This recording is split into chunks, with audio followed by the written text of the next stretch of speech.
Nagbabalik ang unang balita, pinagbabaklas ng MMDA ang mga poster at tarpaulin ng ilang kandidato.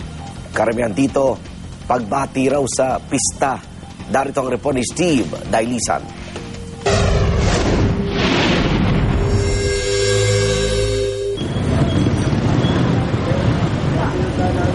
Kaliwat ka nang naghihila ng mga tarpaulin ng mga tauhan ng MMDA dito sa Osmeña Street sa Barangay Del Monte, Quezon City. Ang iba sa matataas na kable pa ng kuryente nakasabit, kaya ginamitan pa ng boom truck para maabot. Tuwing gabi raw ikinakabit ang mga tarpaulin na naglalaman ng mga pagbati sa mga taga-barangay para sa kanilang pista. Ano naman kaya ang masasabi rito ng mga residente?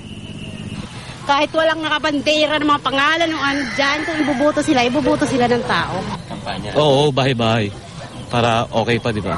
Maganda pa yun. Mas maganda pa yun. Walang kalat. Bukod sa MMDA, katuwang din ng COMELEC and DPWH sa pagbabaklas ng poster at tarpaulin na wala sa common poster area.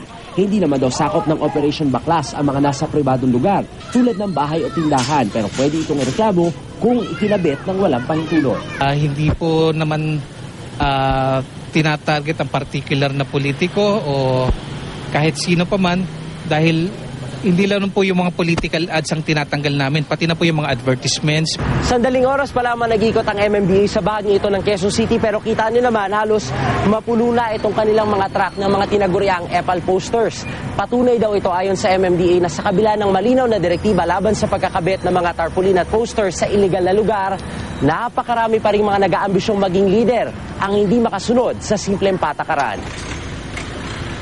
Pati raw ang pondo, oras at pagod ng ahensya na aaksaya sa paulit-ulit na pagliligpit ng kalat. Partida, hindi pa nagsisimula ang campaign period sa lagay na yan.